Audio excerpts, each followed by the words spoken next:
je vais vous donner une liste de mots en français et vous allez essayer de deviner lesquels les Français utilisent encore aujourd'hui. Ménage à trois, comme ci comme ça, n'est-ce pas, zut, sacrebleu, chose, bicyclette, autobus. Il y en a que vous connaissez, peut-être que d'autres non. Alors, vous avez deviné ? Alors, combien ? Eh bien, aucun. Zéro.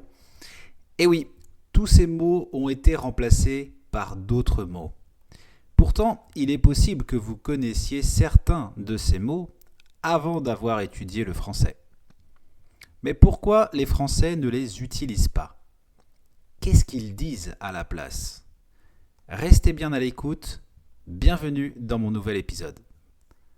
Bonjour, je suis Jonathan, professeur de français natif et coach pour tous ceux qui souhaitent gagner en confiance en français. Dans mon podcast, toutes les semaines, vous allez améliorer votre compréhension du français, mais aussi à débloquer votre apprentissage et enfin à mieux comprendre les codes culturels français. Sachez que vous pouvez accéder à la transcription gratuite et aux flashcards sur mon site web www.tavieenfrançais.com. Et si vous avez un moment, vous avez aussi la possibilité d'évaluer ce podcast avec une étoile et un commentaire. Certains mots français qui ne sont plus utilisés en France restent connus ou employés dans d'autres pays pour plusieurs raisons. Ça peut venir de l'histoire. La langue française a souvent été exportée à des moments où ces mots étaient courants. Ces termes se sont donc installés dans d'autres régions ou d'autres pays et n'ont pas évolué de la même façon qu'en France. Par exemple, certains mots ont gardé une signification ancienne. C'est le cas du mot chauffeur, qui en anglais désigne toujours un conducteur privé, tandis qu'en français, on va l'utiliser pour les chauffeurs de taxi. Pareil pour le mot rendez-vous. En anglais, ce mot a été intégré pour signifier une réunion ou un rendez-vous romantique, mais il est souvent perçu comme élégant ou formel en fait. En France, pour un rendez-vous romantique, on dira un rencard. Le mot rendez-vous est donc utilisé uniquement dans le monde professionnel maintenant. Les gens associent souvent le français à l'élégance ou au raffinement. Il y a aussi une idée romantique de la langue française à l'étranger. Ils préfèrent donc garder des mots ou des expressions qui font penser au beau français, même si ces termes ne sont plus à la mode en France. Par exemple, l'expression « c'est la vie ». Cette expression « c'est la vie » est aujourd'hui moins couramment utilisée en France, mais elle reste bien connue et souvent employée à l'étranger. En France, cette expression peut paraître un peu trop formelle. Les générations actuelles préfèrent des tournures plus modernes et familières, comme « c'est comme ça » ou « c'est pas grave ». De plus, « c'est la vie » porte une connotation fataliste qui ne correspond pas toujours à l'état d'esprit de nombreux Français qui aiment souvent débattre ou questionner les situations. En revanche, à l'étranger, « c'est la vie » continue d'être présente. La langue française est souvent perçue comme chic et raffinée et cette expression incarne cette image idéalisée.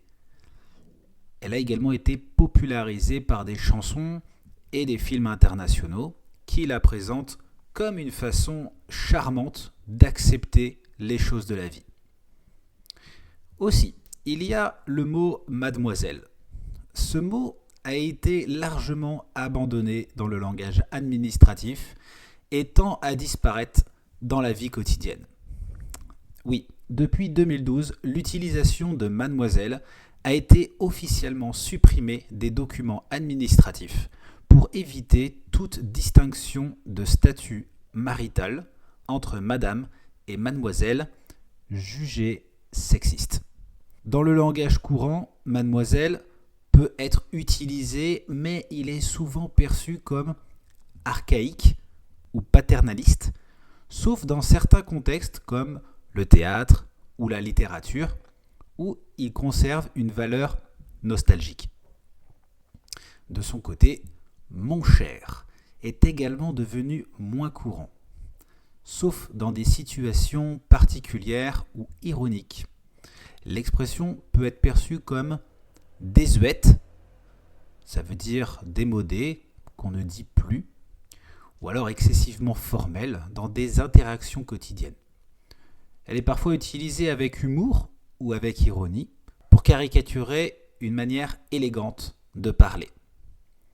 Dans des contextes professionnels ou amicaux, les Français privilégient l'utilisation du prénom de l'interlocuteur. À l'international, ces expressions restent très vivantes dans l'imaginaire collectif, car elles symbolisent une certaine vision romantique, raffinée et parfois stéréotypée de la France. Mademoiselle, par exemple, ça évoque la jeunesse, la grâce et la féminité idéalisée, tandis que mon cher renvoie à une politesse distinguée ou un style conversationnel élégant. Toutes ces expressions sont souvent enseignées dans les cours de français pour leur charme ou leur association avec une époque idéalisée. Mais, désolé de vous le dire, on ne les utilise presque plus. Le mot garçon, qui signifie littéralement jeune homme, connaît également une évolution intéressante. Le mot garçon, il a vu son usage évoluer au fil du temps, aussi bien en France qu'à l'étranger. En France, il est encore employé dans certains contextes, mais il tend à être remplacé par des expressions plus modernes ou adaptées aux sensibilités contemporaines. Par exemple, si autrefois on appelait souvent un serveur dans un café ou un restaurant en disant « Hey, garçon !», cette pratique est désormais perçue comme impolie, voire même condescendante. Aujourd'hui, les Français préfèrent des formulations plus respectueuses comme « s'il vous plaît »,« monsieur ». Donc utiliser garçon, ça peut paraître même mal vu. Dans la vie quotidienne, garçon est toujours utilisé pour désigner un jeune garçon ou un homme jeune, mais ce terme est de plus en plus souvent remplacé par des expressions comme jeune homme ou tout simplement par le prénom de la personne. Dans les contextes artistiques, en revanche, garçon conserve une certaine poésie. Il peut évoquer une époque révolue, un peu rétro, souvent recherchée dans les chansons, les pièces de théâtre ou même les films. À l'étranger, le mot garçon est surtout connu pour son usage dans les restaurants, où il est associé à l'image romantique des cafés traditionnels français. Beaucoup d'étrangers imaginent encore que dire « garçon, s'il vous plaît », c'est la manière classique d'appeler un serveur en France, mais pas du tout. Donc ce décalage entre l'usage moderne en France et la persistance du terme à l'étranger s'explique par l'évolution des normes sociales dans le pays d'origine. Donc en France, les changements culturels ont conduit à privilégier des termes plus respectueux et modernes, en particulier dans le milieu professionnel. À l'étranger, en revanche, garçon reste ancré dans une vision stéréotypée de la France, où il symbolise une culture chic et romantique.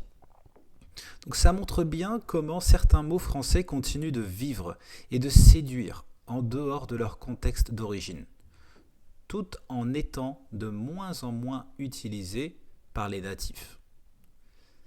Moins romantique, mais tout aussi connu à l'étranger, l'expression « ménage à trois » est démodée en France. Non, on ne l'utilise pas. Cette expression est perçue comme une expression un peu vieille, appartenant à un registre littéraire ou théâtral. Elle était couramment utilisée dans le contexte des romans du XIXe siècle ou dans des pièces de théâtre classiques. Mais aujourd'hui, ménage à trois, c'est perçu comme une expression humoristique ou exagérée, plutôt qu'une description sérieuse d'une situation. Les relations polyamoureuses ou ouvertes, qui peuvent correspondre à ce que l'expression décrivait, sont maintenant plus explicites et plus directes. On va utiliser maintenant des termes comme une relation ouverte ou, de manière plus informelle, un plan à trois. Quant aux mots comme si comme ça, n'est-ce pas, zut, sacrebleu, chose, bicyclette ou autobus, eh bien, ils sont souvent associés au français par les étrangers, mais en réalité, ils ne sont presque plus utilisés. Ça vient surtout des films, des dessins animés ou des livres étrangers qui montrent une version toujours un peu cliché ou ancienne du français. Par exemple, sacrebleu, c'est une expression très vieille qui n'était déjà plus utilisée au XIXe siècle. Mais elle est encore utilisée dans des histoires pour donner une touche française. C'est le cas dans des dessins animés, comme ceux de Looney Tunes, ou des films très clichés, où le personnage français est représenté avec un béret et une baguette.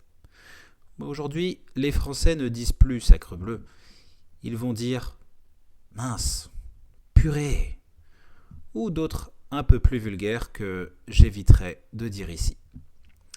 La langue française a beaucoup changé avec le temps.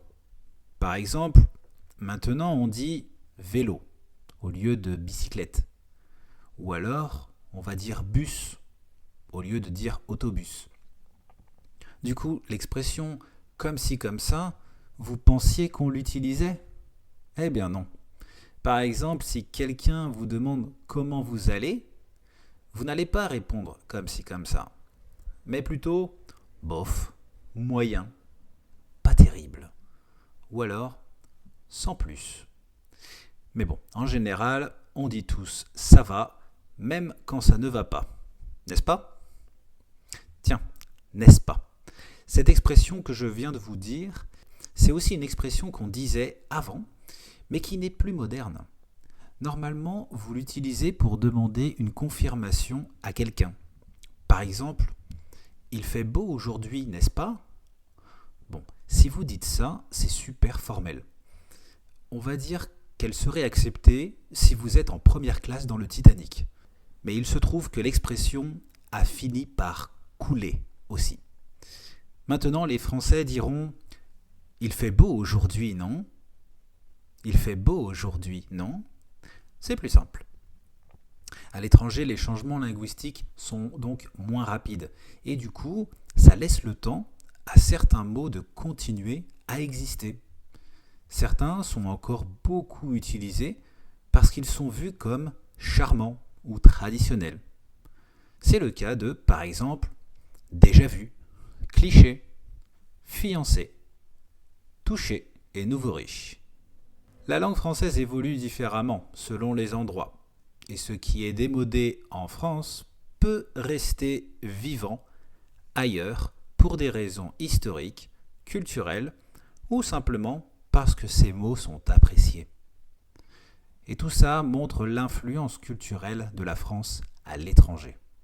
Voilà, on arrive à la fin de cet épisode. J'espère que l'épisode vous a plu et vous a permis d'apprendre des choses.